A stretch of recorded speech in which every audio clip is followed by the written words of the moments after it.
Rabbits in the creek. I'm writing this because my family won't talk about it anymore. I'm the only one who can't seem to forget. I was raised on the outskirts of Preston, a small town in southern Idaho with a population of around 5,000. My more immediate community was an isolated, dead-end dirt road called Bear Creek. Less than 20 families lived on the Bear Creek. I didn't mind being so isolated. I grew up in the comfort of wide fields and close neighbors that only rural people know. We were a Mormon community. Very church-centered. Very community-centered. All the young girls, myself included, were part of the young women's group. And all of the boys were members of the local Boy Scout troop, which doubled as a church group in our area. We had 4th of July parties at the local ballpark and swam in the nearby reservoir. It was a good, quiet community. My house, a 92-year-old farmhouse built by my great-great-grandfather, was situated on a small hill surrounded by a wide grass field on one side, and a snaking dirt road on the other. Across the road was the creek bottoms. Southern Idaho is categorized in a desert climate, so not much grows outside of the irrigated fields besides sagebrush and burrs. The creek bottoms were the exception. The creek fed the growth of a thick tangle of pussy willow bushes. In the late fall we used to go down into the bottoms and pick the white, cottony pussy willow seeds to decorate the fences of our driveway. Being so isolated, it wasn't uncommon for animals to come down from the mountains. We had a female moose who brought her calf down and lived in our orchard every winter. And the occasional lion wasn't unheard of either. The summer when I turned 8, I remember because it was the same year as my baptism, a smaller mountain lion was spotted several times in our area. We weren't worried. The big cats stayed away from the farms and usually moved on when the area didn't yield enough food. The same summer my neighbor, Hayden, was working on his Eagle Scout project. He loved National Geographic, and thought it would be pretty cool to try putting together a National Geographic submission on our little creek bottoms. The young lion that happened to be in our area at the same time made him especially excited. He decided he wanted to try and get pictures of the lion and emailed the National Geographic team for advice. They recommended setting up an automatic camera that takes shots every couple of seconds in an area the lion was known to visit. They also recommended setting some kind of bait so the lion was more likely to come by.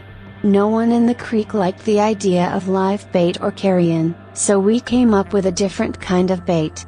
We decided to set up an audio recording of a dying rabbit and play it on a loop through a set of speakers hidden in the willows. I remember when everyone was down in the bottoms testing the speakers, and I heard the noise for the first time. The sound of a dying rabbit is horrible. It's been described as being almost identical to the sound of a screaming child. If you've never heard it yourself, there's plenty of recordings available online. It's worth a listen. The camera was set up, the speakers were set up. Everything was perfect. Peyton explained that he would allow the camera and recording to play uninterrupted for a week, and then he would go check on it. This would give time for our scent to fade from the bottoms and encourage the lion to come closer. At first I was worried about the noise. It was a truly horrible noise, and our house was the closest to the setup point in the bottoms. My father assured me that the noise wouldn't reach as far as our house, and I was relieved when we arrived home that night and he was correct. The bottoms were far enough away that I couldn't hear anything. I remember Peyton the next day at church. He was fidgety and excited to check on the equipment. But he had to wait a week, which everybody kept reminding him. He couldn't risk going down too early and scaring the lion away for good. That night I woke up to an awful noise. I sat ramrod straight in my bed with my eyes wide in the dark, hands clutched so hard my palms bore the indent of my fingernails for hours after I knew that noise. It was the recording of the rabbit. It sounded faint, and far off, like it really could have been coming from the bottoms. But that was impossible. Because the recording had been going all night the previous day and I hadn't heard a thing. I didn't sleep that night. I was too scared to get out of bed and wake my parents. The recording played over and over again. I had the loop memorized. In the morning I stumbled into the kitchen for breakfast. My mom and dad were sitting at the kitchen table.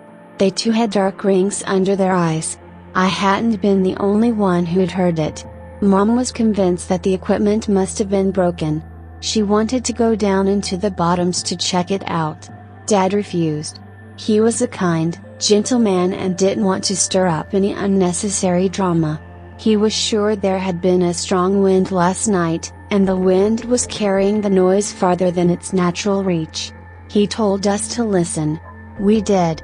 He was right, we couldn't hear it now. We forgot about it and went about our daily goings. The next night, it happened again.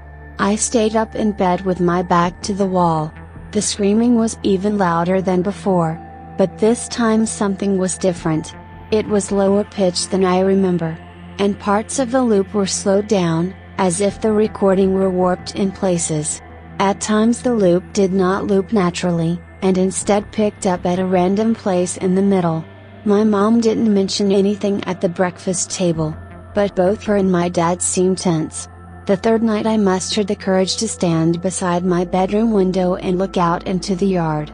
For a moment I stood, rooted to the spot, my hands shaking no matter how hard I clenched them. The noise sidled in through the cracks in the window. I watched the outline of the trees in the yard. Perfectly still. Not even the slightest breeze stirred their branches. My mom announced that she would be going to visit her sisters in town the next day, and would probably spend the night there. She invited me to come along, but I was a daddy's girl at heart and chose to stay at the farm. I took mom's place beside dad in their bed that night, but even that didn't help. I don't think my dad was asleep either, for he was unnaturally still the whole night. We began to hear the noise during the day too. I was drawing with chalk on the sidewalk when it happened. My shoulders tensed and the hairs on the back of my neck prickled. There was only one scream. A short, high-pitched one. And then the recording fell silent. It happened again several times throughout the day, but never the whole loop. Just clips from it. Later that evening Peyton's dad came up the driveway on his four-wheeler. He said he was looking for their dog, a sweet yellow lab who had been missing since that morning.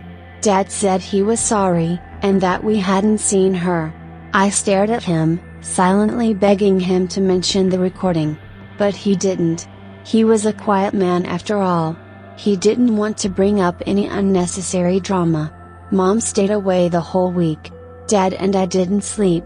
By Saturday the screaming could be heard constantly, though it seemed to have deviated from the familiar loop entirely. I didn't recognize any of it.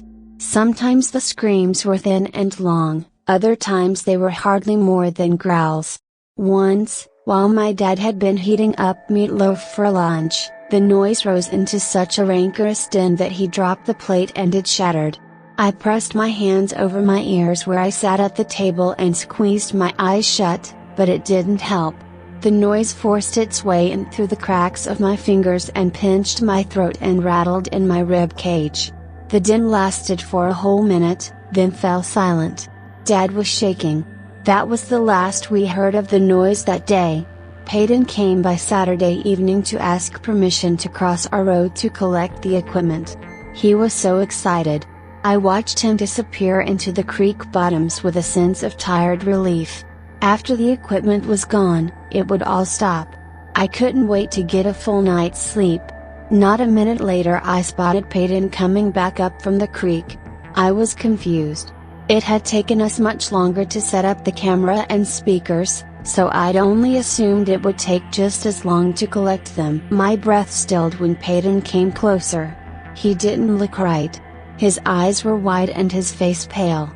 Something wet dribbled from his chin and onto his shirt. I later realized it was vomit. My dad caught him before he fell and demanded to know what had happened. Peyton couldn't speak. He just cried. We called his dad. I looked after Peyton as both my dad and his dad went into the bottoms. They were gone a long time.